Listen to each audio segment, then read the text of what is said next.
Greater Kampala $1,600,000 kakati waliwo n'endala $555 ezo zonna zakukola ku nguudo n'emyala.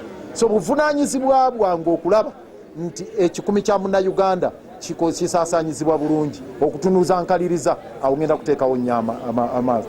N'ekirala abanjagala n'abatanjagala bonna kye bakkiriza nti okulwanirira omuntu wa wansi ndi Lukwago ataasizza omundu ejjere gwe bafuumuula mu kibuga Kampala. Baali babba ababoodaboda wano nga bagyeko $60,000 nga bagamba bagoba Lukwago.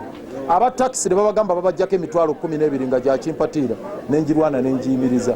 Kakati ne bino byonna bye bazze babagoba ku ttaka wano emutungo aba ebyalo 8 nga Dr. Kasasa abigoba.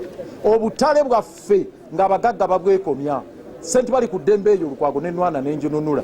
Ne tulwana akatalo k'ekiseka Site Abattoir Nakasero Natete n'obulala. Kakati tugenda kulwana ku feezi eddako yakulaba nga tubukulaakulanya obutale bwe tununudde. Ebbanga lino lyonna libadde lyakununula butale bwaffe obwo obwabbibwa. Kati feezi eddako yakubukulaakulanya.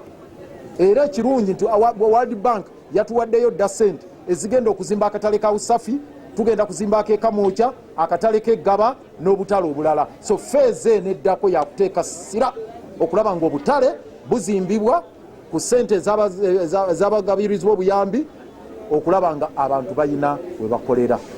Ekyokubununula atiisa olutalo olwo ndutuusiza we dutuusiza. Ekisembayo kwe kulaba nga ekibuga kino tukikyusa ekifaananyi mu planning okubanga kizimbibwa nga Lake Front City okulaba nga kyattractinga ba investors n'okubanga ekibuga kiramba. So nze ekinyusi kyange kiri ku bizibu ebiruma abasuubuzi abakozi abawansi mu kibuga muno. Bansuubula si basuubuzi nti ba hotel owners bokka, naye abasuubuzi abatandikirwako, abasuubuzi ba capital wa $5,000,000 kutwalira ddala maybe ku container, abo balumiziddwa ate ne batafuna ayogerera. Abo weewali ekinyusi kyange, abakozi b'omu kibuga muno, abayiribi mwafunye munnammwe.